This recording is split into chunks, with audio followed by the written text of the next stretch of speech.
श्रीमद् भगवत गीता भगवान श्री कृष्ण के मुख से निकली हुई वह अमर वाणी है जो हमारे जीवन में आने वाले सभी दुखों से निकाल सकती है। यदि हम भगवत गीता की बातों को अपने जीवन में उतार लेते हैं तो ऐसा कोई प्रश्न नहीं जिसका उत्तर भगवत गीता में नहीं। सुख और दुख क्या है और इस माया रूपी संसार में हमारा असली कर्म क्या है, जीवन का उद्देश्य क्या है, क्या यह जीवन केवल दुख या फिर सुख भोगने के लिए मिला है। हमारे जीवन के सभी सवालों के जवाब भगवत गीता के पास हैं और हम इस जीवन के सुख दुख जीवन मरण से निकलकर उस परम आनंद को प्राप्त कर सकते हैं जो भगवान कृष्ण ने खुद अपनी वाणी से भगवत गीता में कहा है। तो चलते हैं भगवत गीता के पहले अध्याय की तरफ। दोस्तों, श्रीमद् भगवत गीता का प्रथम अध्याय अर्जुन विषाद योग, यह केवल एक मोटिवेशन नहीं है। यह अध्याय हमारे अंदर चल रहे अच्छे और बुरे, धर्म और अधर्म, मोह और भक्ति के बीच चल रहे प्रतिद्वंद का प्रतीक है। साथियों, मनुष्य के बारे में कहा जाता है अगर वह गिरना चाहे तो असुरों से भी नीचे गिर सकता है और अगर उठना चाहे तो देवताओं से भी ऊपर उठ सकता है। यही कारण है कि मानव अकेला प्राणी है जो परमात्मा तक की दूरी को तय कर सकता है और यही संदेश हमको भगवत गीता सिखाती है। अब बात करते हैं युद्ध भूमि की। कुरुक्षेत्र यह केवल युद्ध का मैदान नहीं है, यह हमारे शरीर और मन का प्रतीक है। भगवान श्री कृष्ण स्वयं कहते हैं, इदम शरीरम कौन्तेय क्षेत्रम इति अभिधीयते, यानी यह शरीर ही है जिसमें हर कर्म का बीज बोया जाता है और यहीं पर यह विशाल वृक्ष का रूप लेता है। जब हमारा मन और इंद्रियां धर्म के रास्ते पर चलते हैं तो हमारा जीवन धर्म क्षेत्र बन जाता है और जब हमारे अंदर मोह और आसुरी प्रवृत्तियां हावी हो जाती हैं तो यही जीवन कुरुक्षेत्र बन जाता है। अब बात करते हैं अर्जुन की। अर्जुन केवल एक योद्धा नहीं बल्कि अनुराग और भक्ति का प्रतीक है। उसके सामने हैं रथ के सारथी भगवान श्री कृष्ण जो उसके गुरु और मार्गदर्शक भी हैं और अर्जुन को बताते हैं कि कैसे कर्म और भक्ति के रास्ते पर चलकर मनुष्य अपने भीतर चल रहे युद्ध में विजयी हो सकता है। शुरुआत होती है दुर्योधन और उसके गुरु द्रोणाचार्य से। दुर्योधन मोह और आसुरी प्रवृत्तियों का प्रतीक। उसके मन में भ्रम और लालच इतना है कि वह केवल अपने हित के लिए भीष्म पितामह को चाहता है और यही भीष्म पितामह आसक्ति और मोह का प्रतीक है जो हमको सही मार्ग पर चलने से रोकता है। अब बात करते हैं पांडव और कौरवों की। हर योद्धा, हर पात्र हमारे मन के अलग अलग पहलू का प्रतिनिधित्व करता है। भीष्म पितामह भ्रम और अज्ञान का प्रतीक है। द्रोणाचार्य आसक्ति और विकृत बुद्धि का प्रतीक है। अश्वत्थामा लगाव और दीर्घायु इच्छा का प्रतीक है। शिखंडी वह सूत्र जो पुराने संस्कारों को समाप्त कर देता है। अब बात करते हैं शंख की। शंख हमारी इंद्रियों का प्रतीक है। 5 इंद्रियां रूप, रस, स्पर्श, शब्द और गंध लगातार हमें विचलित करती हैं। भगवान कृष्ण का शंख और मार्गदर्शन हमको इन इंद्रियों को नियंत्रित करना सिखाता है जिससे हम अपने भीतर के भ्रम और मोह को हराकर सच्चे धर्म और भक्ति की ओर बढ़ सकते हैं। इसीलिए यह युद्ध केवल मैदान का नहीं, यह हमारी अंदर की चेतना में चल रही एक प्रतिक्रिया है। मोह, भ्रम और आसक्ति हमारे अंदर की ही कौरव सेना है। भगवान श्री कृष्ण और अनुरागी अर्जुन का संवाद हमें सिखाता है कि सही मार्ग पर अग्रसर होने के लिए भक्ति और कर्म का पालन बेहद जरूरी है इस जीवन में। कैसे अर्जुन अपने परिवार, गुरु और मित्रों को युद्ध भूमि में देखकर असली दुख, संशय और विषाद का सामना करता है और कैसे यही हमारी जिंदगी के संघर्षों का प्रतिनिधित्व करता है। कुरुक्षेत्र की भूमि पर दोनों सेनाएं आमने सामने खड़ी हैं। शंख बज चुके हैं, ध्वज लहरा रहे हैं और हर तरफ युद्ध का माहौल है। लेकिन इसी बीच कुछ ऐसा होता है जो पूरे महाभारत का रुख बदल देता है। अर्जुन जो कि पांडवों का सबसे महान योद्धा भगवान श्री कृष्ण से कहता है, हे माधव, मेरा रथ दोनों सेनाओं के बीच में खड़ा कर दो जिससे मैं देख सकूं कि मुझे किन किन योद्धाओं से लड़ना है। अब जरा सोचिए, अर्जुन जैसा महायोद्धा जिसने कभी जीवन में हार नहीं मानी, जो अकेले ही हजारों योद्धाओं को परास्त करने की सामर्थ्य रखता है, आज वह देखना चाहता है कि सामने कौन। सामने कौरवों की सेना में खड़े हैं पितामह भीष्म, गुरु द्रोणाचार्य, दुर्योधन और उसके सभी सगे संबंधी। एक तरफ धर्म का युद्ध, दूसरी तरफ अपने ही लोगों से संग्राम। और यहीं से शुरू होता है अर्जुन का वो संशय और विषाद। वह सोच में डूब जाता है, मैं कैसे अपने ही पितामह पर बाण चला सकता हूँ, मैं कैसे अपने ही गुरु द्रोणाचार्य को मार सकता हूँ, युद्ध जीतकर भी किस बात की खुशी जब अपने ही मारे जाएं। यहाँ अर्जुन मोह में फंस जाता है, उसका शरीर कांपने लगता है, गांडीव धनुष हाथ से छूट जाता है और पसीना आने लगता है। वह भगवान श्री कृष्ण से कहता है, हे माधव, मैं युद्ध नहीं कर सकता। दोस्तों, इस जीवन की गहराई में प्रवेश करते हैं। यह केवल अर्जुन की समस्या नहीं है, यह हर उस इंसान की समस्या है। जब भी हम जीवन में बड़े फैसले लेते हैं, क्या परिवार का साथ दें या धर्म का, मोह में रहें या सत्य का पालन करें, कर्तव्य को निभाएं या भावनाओं में बह जाएं, यही संशय, यही विषाद हर किसी के भीतर बार बार आता है। अर्जुन का यही विषाद हमारे भीतर का आईना है। जब सही और गलत के बीच संघर्ष होता है, जब रिश्ते और धर्म में टकराव होता है, जब मोह हमें घेर लेता है, तब हम भी अर्जुन की तरह हथियार डाल देते हैं। लेकिन गीता हमें यह समझाती है कि यह विषाद का अंत नहीं है, यहीं से शुरुआत होती है असली ज्ञान की। यानी जब भी मनुष्य मोह और संशय में होता है, तब यही गीता का ज्ञान उस मोह और दुविधा से निकाल सकता है। मोह और आसक्ति हमारे निर्णय लेने की शक्ति को नष्ट कर देती है, और सही निर्णय लेने के लिए पहले मन को जीतना पड़ता है। जब मोह हमारे जीवन में हावी हो जाए, तब हमें भगवान के ज्ञान और भक्ति का सहारा लेना पड़ता है।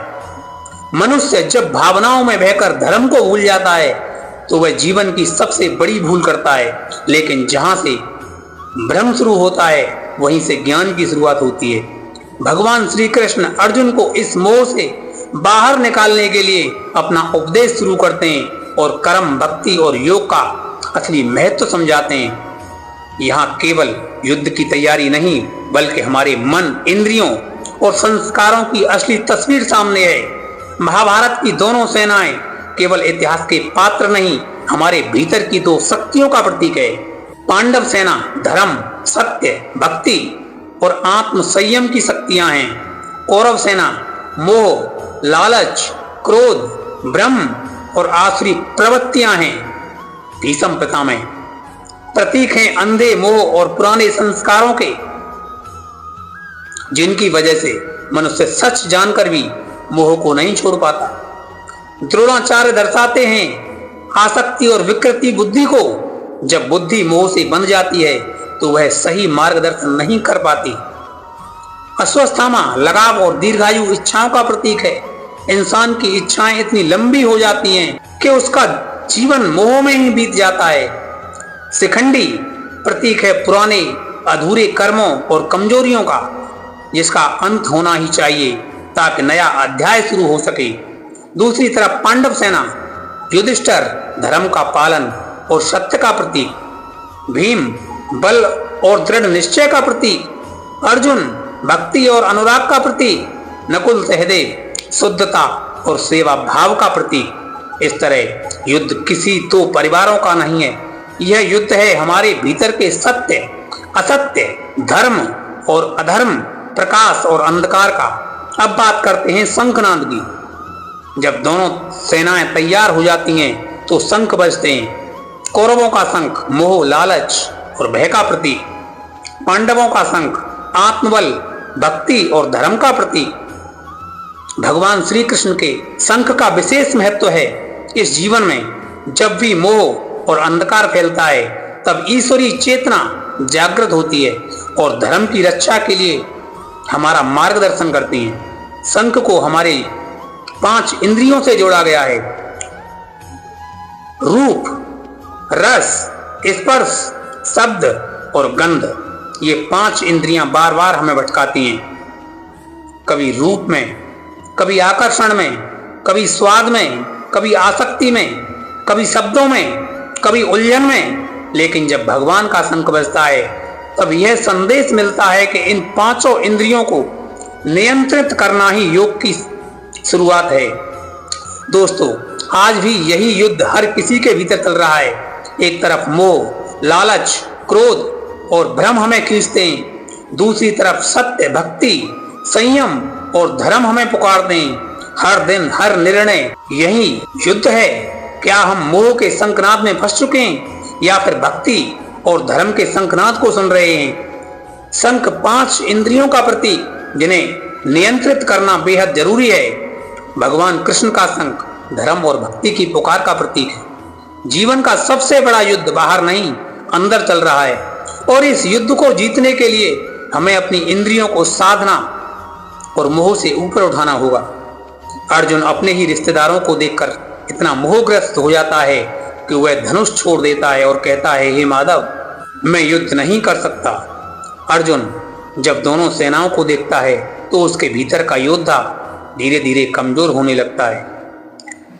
वह कहता है, हे कृष्ण, सामने मेरे अपने गुरु द्रोणाचार्य हैं, पितामह भीष्म हैं, भाई बांधव, मित्र और रिश्तेदार खड़े हैं। अगर ये सब मेरे ही हाथों से मारे जाएंगे तो इस जीत का सुख कैसा होगा? मुझे तो यह जीत पाप के समान लग रही है। सोचिए, एक तरफ कर्तव्य है, दूसरी तरफ अपने ही प्रियजन। यही तो हर इंसान की सबसे बड़ी दुविधा होती है जीवन में। जब मोह और कर्तव्य आमने सामने खड़े हो जाते हैं तो अर्जुन आगे कहते हैं, हे माधव, मुझे अपने ही कुल को मारकर कोई सुख नहीं चाहिए। यदि धर्म की रक्षा के लिए भी मुझे अपने प्रियजनों का संहार करना पड़े तो मैं ऐसा धर्म नहीं चाहता। यहाँ अर्जुन का मोह और भी गहरा हो जाता है। वह कुल के विनाश का तर्क देने लगते हैं। अगर परिवार नष्ट हो जाएगा तो धर्म भी नष्ट हो जाएगा, और धर्म नष्ट हो गया तो समाज में अधर्म बढ़ जाएगा, और अधर्म से चारों ओर विनाश ही विनाश होगा। यानी अर्जुन के पास लड़ने के सैकड़ों कारण थे, लेकिन मोह के कारण उसने युद्ध ना करने के तर्क जुटाने शुरू कर दिए। अब अर्जुन का मोह इतना बढ़ जाता है कि उसका शरीर कांपने लगता है, मुंह सूख जाता है, आंखें नम हो जाती हैं। वह कहते हैं, हे कृष्ण, अब और नहीं लड़ सकता। और इसी के साथ वह अपना धनुष, कांडी और बाण नीचे रख देते हैं और रथ में बैठ जाते हैं। सोचिए जरा, वही अर्जुन जिसे कभी कोई डरा नहीं सकता था, जो एक सर्वश्रेष्ठ धनुर्धर और योद्धा था, वही अर्जुन आज मोह और आसक्ति के सामने हार मान लेता है। दोस्तों, यह दृश्य केवल अर्जुन का नहीं है, यह तो हर उस इंसान का है जो जीवन में मोह के कारण अपने कर्तव्य से पीछे हट जाता है। जब रिश्तों का मोह हमें सत्य बोलने से रोकता है, जब धन का मोह हमें सही निर्णय नहीं करने देता, जब भावनाओं का मोह हमको धर्म और विवेक से भटका देता है, तब हम भी अर्जुन की तरह अपने हथियार डाल देते हैं। लेकिन याद रखिए, मोह कभी समाधान नहीं है। मोह तो केवल विवेक को नष्ट करता है। भगवान श्री कृष्ण इसी स्थिति में अर्जुन को गीता का उपदेश देना शुरू करते हैं। अर्जुन ने कहा, हे माधव, मैं अब युद्ध नहीं करूंगा। मेरे अंग शिथिल पड़ते जा रहे हैं, मेरा मन विचलित हो रहा है, मुझे कुछ समझ नहीं आ रहा। फिर वह रथ के पीछे बैठ जाते हैं। आंखें आंसुओं से भरी हैं और शरीर ने भी साथ देना छोड़ दिया। यानी वह महान योद्धा जो कभी हजारों शत्रुओं को अकेले हराता था, आज अपने ही मोह और भावनाओं से हार गया। दोस्तों, यही तो गीता की खूबसूरती है। यह हमें सिखाती है कि सबसे महान, सबसे शक्तिशाली इंसान भी मोह और आसक्ति के सामने हार सकता है। जब रिश्तों का मोह विवेक पर भारी पड़ जाए, जब धन और परिवार का लगाव धर्म से दूर कर दे, जब भावनाएं कर्तव्य से बड़ी हो जाएं, तो इंसान भी अर्जुन की तरह कमजोर हो जाता है। इसीलिए अर्जुन का विषाद केवल उसकी कहानी नहीं, बल्कि हम सब की कहानी है। इंसान मोह में हार जाता है। जहां मोह है वहां मार्गदर्शन की जरूरत है, जहां अंधकार है वहां प्रकाश की आवश्यकता है। अर्जुन जब खुद को असमर्थ मानकर हथियार डाल देते हैं, तभी भगवान श्री कृष्ण बोलना शुरू करते हैं। यहीं से अगले अध्याय में गीता का असली उपदेश आरंभ होता है। क्या गीता का ज्ञान अर्जुन को बिना इस विषाद के नहीं दिया जा सकता था? तो उत्तर है नहीं, क्योंकि जब तक इंसान खुद को असमर्थ नहीं मानता तब तक वह मार्गदर्शन स्वीकार नहीं कर पाता। अर्जुन का विषाद इसीलिए जरूरी था ताकि उसका हृदय एकदम खाली हो जाए और उसमें भगवान का ज्ञान समा जाए। जब इंसान मोह और भावनाओं में फंसकर कर्तव्य भूल जाता है तब भगवान का मार्गदर्शन ही उसे सही रास्ता दिखा सकता है। दोस्तों, इसी के साथ श्रीमद् भगवत गीता का पहला अध्याय समाप्त होता है। अगली वीडियो में आपसे फिर मुलाकात होगी एक नए अध्याय के साथ। मैं ईश्वर से यही विनती करता हूँ कि आप लोग खुश रहें, स्वस्थ रहें और आपका जीवन मंगलमय हो। सभी को राधे राधे।